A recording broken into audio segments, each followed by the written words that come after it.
Okay, and then finally we need to consider the monitoring and control of these activities.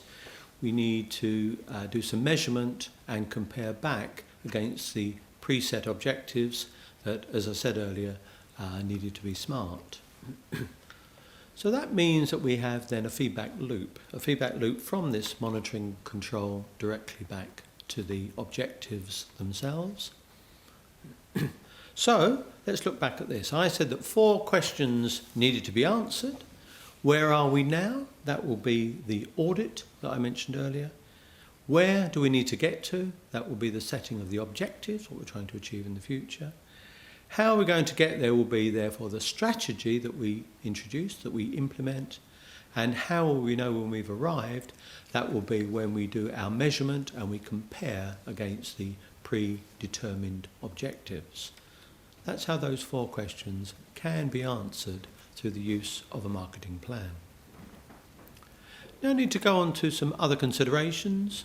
Very early in the process we need to do some research, some market research.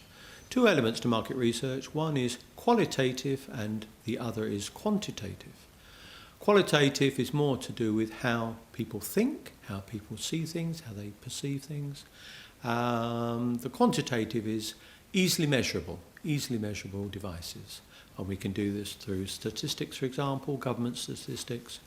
That can be done quite easily. Whereas with the qualitative, probably we need to do some external research through questionnaires and surveys, for example.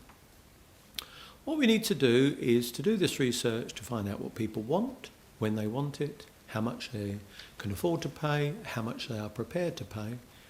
And we need to introduce a number of considerations here. The first of them is to find out things through what are called demographics. Demographics are who we are. Who are we?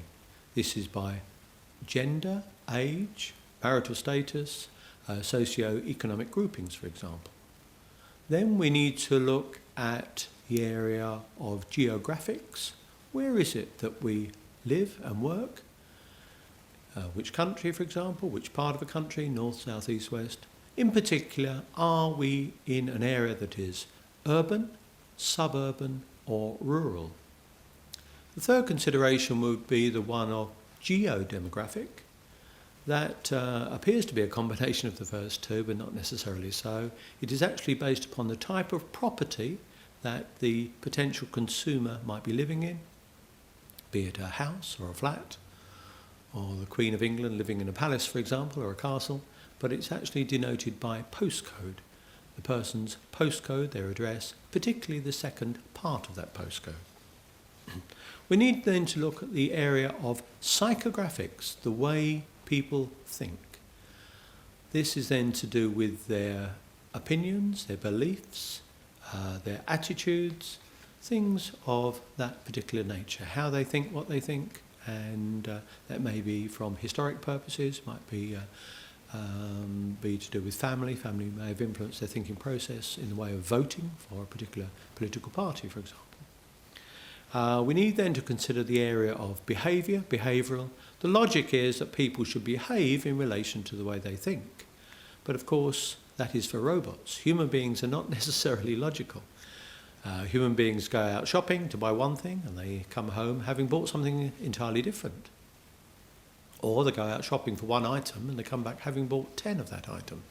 So the human being is not always logical, and so the behavioural aspect is very important in marketing, how people behave, and that can be a consideration of their interests and their hobbies, how they use their time and their money outside of their working environment.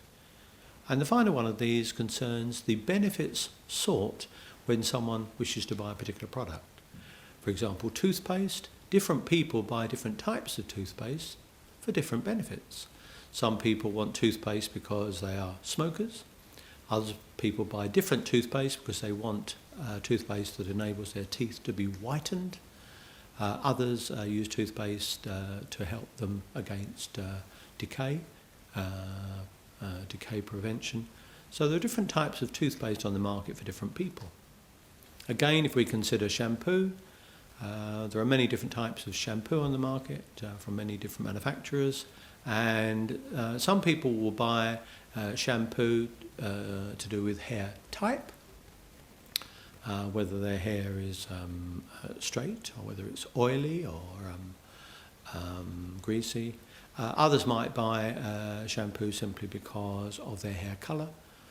And that is why there is such a wide range of these products on the market.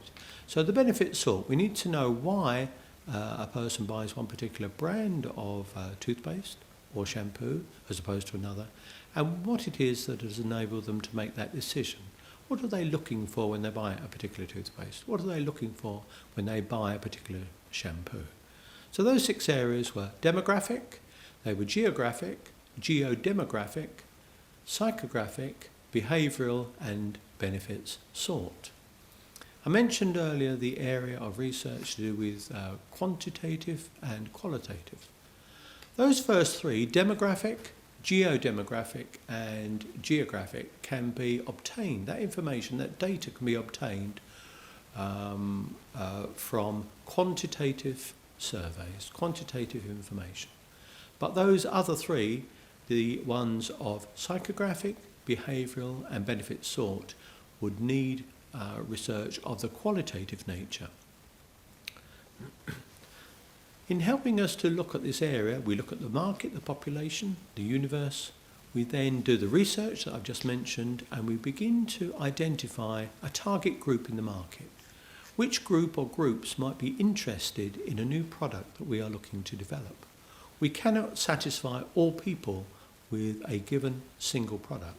Different people, as I've just said, require different things, and therefore we have to produce different versions of a product for different people, or if we're a smaller company, just a single product just for a small group, a niche group within the population. So we segment the market based upon the results of the research, the results of the surveys. We then look to target those particular people when we launch a product. They're the people we're going to aim our product towards. Good example of this to do with shampoo is a brand called Head and Shoulders, and that is bought by one particular segment in the population, and they buy it for a particular reason, which is medicinal. It is to do with the need to protect their scalp, and the ingredients in that product are beneficial to those people, and the ingredients therefore, or some ingredients, are different in that product than they are in shampoos made by other companies. Once we have segmented the market through research, then we have identified who to target in the market to aim our product towards. We then need to position the product when we enter the market. We need to position it in the market in relation to its competition, and we can do that by the introduction of perceptual mapping. So a perceptual map looks like that, and we can have low price on this side versus high price on that side. Then that is the axis here. The vertical axis, we can look at low quality versus high quality. So we can put products that are in the market, brands in the market, into one of these 4 quartiles or boxes. Is it low quality and low price, so it's going to be here? Is it going to be high quality and high price, so it might be over here? We can look at the products that are already in the market. We can divide them into one of each of these 4 quartiles. Then we can look to see where we're going to position our product in the market, and therefore which one of these many other brands already there perhaps will be our main competitor. So that is called perceptual mapping, and that helps us in the way of positioning the product in the market. We then need to consider how we're going to promote the product to position it in the minds of the consumer as well. Thank you.